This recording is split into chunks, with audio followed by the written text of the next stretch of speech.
Hey everybody, Dr. Dan here and continuing the daily vlog and still typing. I'm transcribing, I guess I'm calling it, from the handwritten novel draft into my manuscript.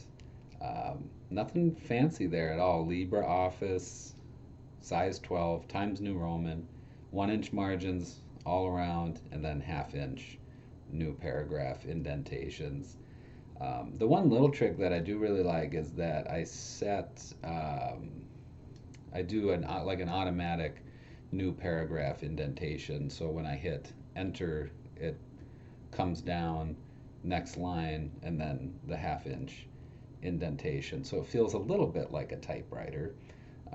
It has a kind of, I don't know, something about that, the rhythm of the sentence and then the little ding, and then you go down to the next line and you just start typing. I like that automatic indentation. That actually really helps me when I'm drafting, kind of stay in the flow. Something about return tab, and then your manuscript can get kind of messy. It's really easy to adjust all of your indentations by using the rule at the top of your page. Anyway, just if you're wondering what I'm working on, is still the typing and then still now doing some handwriting. This company Bastion sent me a pen, so I guess I'm like a real YouTuber now because companies are reaching out and asking me to talk about their products. So I won't review it now, but I think I will at some point review this pen that they were very nice to send me. It's a nice, like, weighty. It's supposed to be like a luxury bolt action pen, so I'm trying it out because I would never like review something if I didn't actually like it. So that's kind of fun. It's like a real, it feels like a real YouTube channel now. I got companies sending me stuff and kind of silly, but I don't want to jeopardize the honesty and integrity of the things I'm talking about by being influenced by outside pressures. So I'm kind of just entertaining myself with it at this point. Um, what I wanted to talk about in this video, just to kind of, some content, because there, again, I'm just typing the novel right now. It's not that interesting. It's not a very interesting part of the process. AI is really interesting right now for writers, artificial intelligence. So I thought I would talk about that a little bit today. To what extent am I using artificial intelligence at all? In this project, I am not. Um, but in other projects, there are ways that I have used AI, and let me talk about that. So one thing I've done is for book covers for my fantasy work, and also to inspire things like character creation. I have used a program called Midjourney, which is an artificial intelligence image generation platform. So that's kind of cool for a writer, especially a genre fiction writer. If you need help kind of imagining a fantastical scene, you can use image generation software to, like, okay, what would a mountain bathed in fire with dragons circling around it or something like that. That's not particularly creative, but you can see. So like in some of the fantasy that I do, there are like animal protagonists, like in the vein of Redwall or Watership Down or something like that. So that has helped me help imagine some of those characters and get ideas and what might they be wearing or look like, and the fur and stuff like that. So that's kind of fun. That's been helpful for me. um, I've experimented quite a bit with ChatGPT, and I was like a beta tester for GPT-3. I was in the OpenAI list for that early testing. Scholars and professionals and businesses were using it before the public release of ChatGPT. So I got pretty familiar with it, and I've never implemented it in my actual writing. And there's quite a few reasons for that. One, I just don't. I'm a fast writer. I don't need to use ChatGPT to help me with emails or it's like clunk to me. It's clunky. Like you have to input the text and then you have to edit it, and it's like this whole thing. Whereas when I'm writing an email just in day-to-day interactions or a proposal or that kind of like office writing stuff, I can just do that really quickly and I don't need to like work with someone. And that's kind of how I view AI, is like it's this sort of like assistant that your these machine learning language programs anyway. It's like they're it's like working with another person, like collaborating. Like they come up with something and then you have to take it and shift it and revise it. And nah, I don't know, it's like a lot of work just to write an email, which is something that you can already do really quickly. I played around with novel AI for some short story generation, and under a pen name I did publish a few things on Kindle Vella, but no one really liked them and I didn't think it was very good. And that was also, it was like a reciprocal like process. It was, it's not just generating the story for you. You're writing it, you're creating it, and then maybe it'll spit some ideas, and it's this kind of back and forth, and then you delete some of it and write back into it. It's very like hands-on, and I just personally did not find that very inspiring or interesting for my personal process.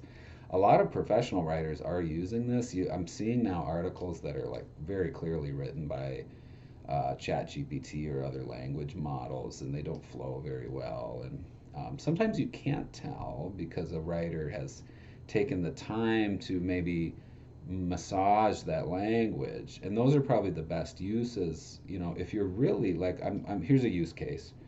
You're a marketer, your supervisor asks you to come up with your article for the day that you have to write is like 10 places to visit if you're a dog lover or something like that.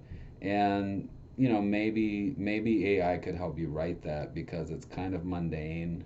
Maybe you don't know anything about dogs. Maybe you don't even own a dog or have a dog as a pet.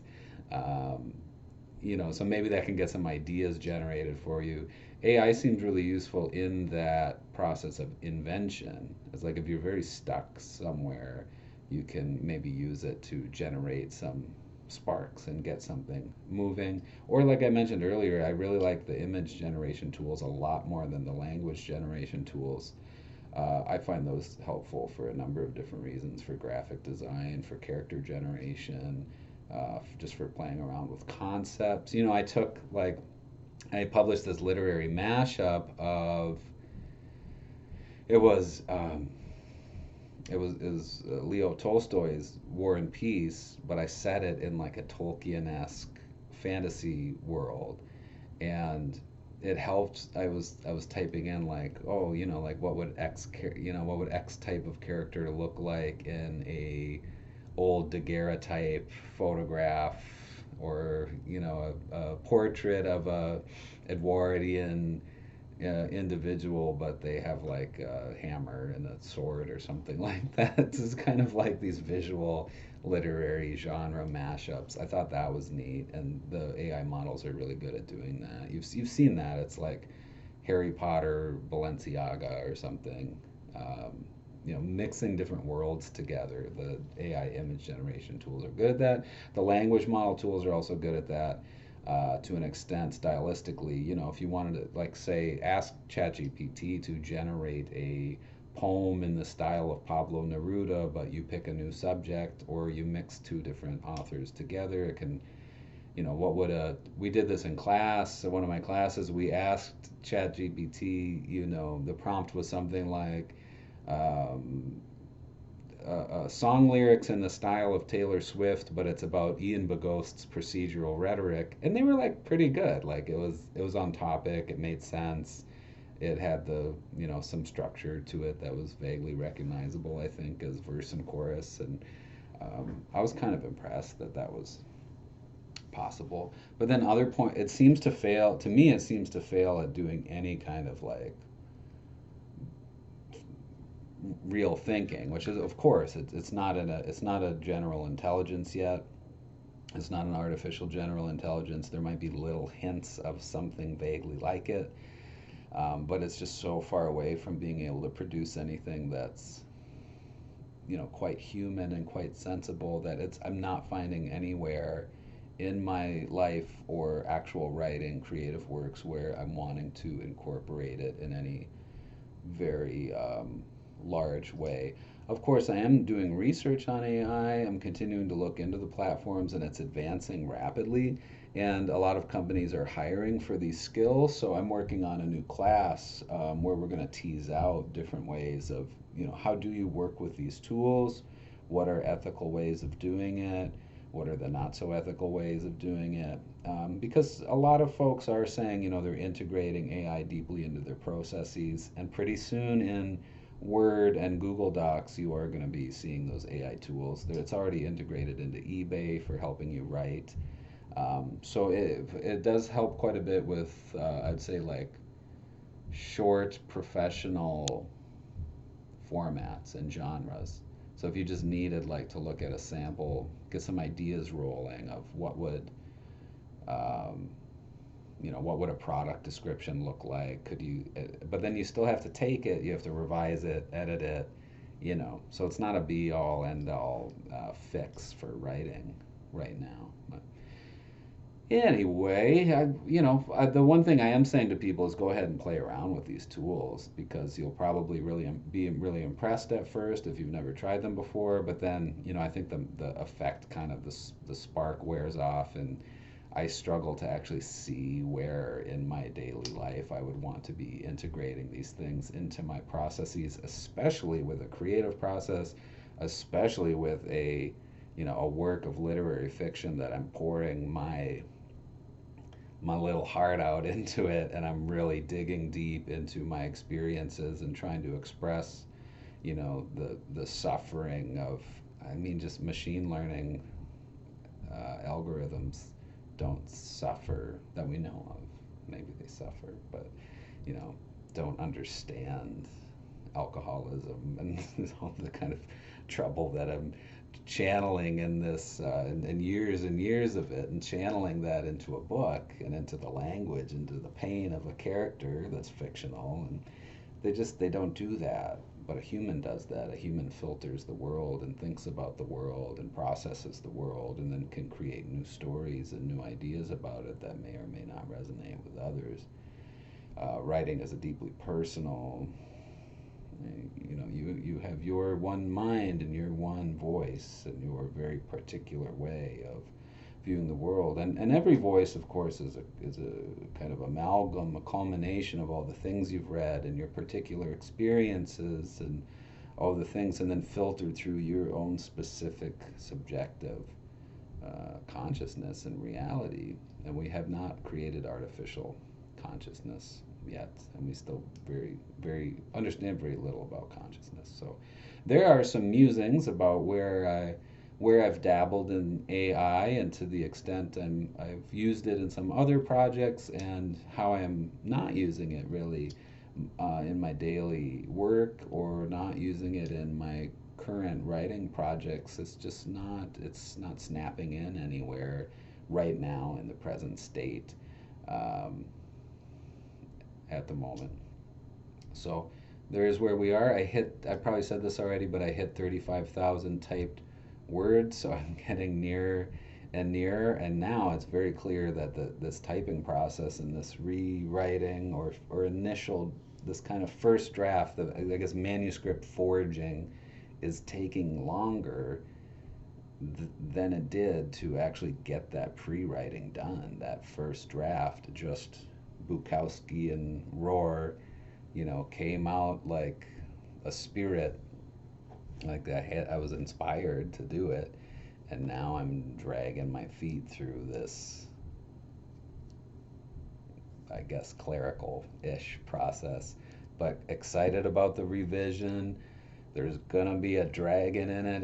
Going to call it speculative fiction, which means, that's that umbrella term that encompasses all genres and cross genre, and it's a kind of a free game. And so I'm really going to have fun with this, where, all right, it's like a serious work of literary fiction. It deals with these themes that are, very, very dark and troublesome, but then there's going to be this element of, that kind of, like I said, Wes Anderson meets Ray Harryhausen, like monster movie element that's floating in the background and floating around town, and all these people who are having to not only deal with their very serious daily issues, but now they have to deal with this dragon that's living like 10 miles outside of town, and how are they going to cope with that, and how does everyone react? And some people say it's not real and it doesn't exist. And so there's a little bit of like that post COVID kind of reflection of how people dealt differently with a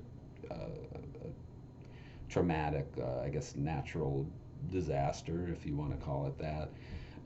Different ways that there were social and cultural reactions to that, and how people would react. Really, like, seriously think about, okay, if there were a dragon in a small town in Michigan, what would it actually do? And like eating horses, but maybe it's not really that big of a deal because it won't come into the town, because why would it? It doesn't want to eat humans. Humans are full of toxins and strange clothing and stuff, so it just stays outside of town and comes in and steals a cow once in a while and then goes back and lives on the mountain or something like that. I'm really having fun, obviously, imagining what this would would look like, and then weaving it. I'm starting to write some of those scenes and then adding that to the pre-writing material, and then it's going to get woven into the draft. So again, either I've lost my mind or I'm onto something, because it feels really good. It feels funny and it feels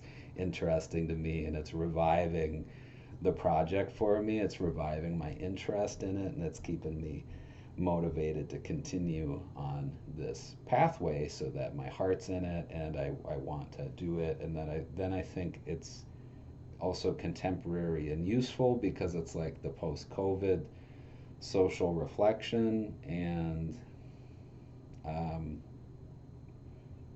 expressive of something that is contemporary in that speculative sense of, there are people who are looking to publish speculative fiction. And so I think there's a shot. I think that's the X factor that was missing. I think that's the interesting thing that was there. So I'm going too long here, but good luck out there, everybody. Take care of yourselves, and we'll see what happens. Every day is a new adventure, hey? All right.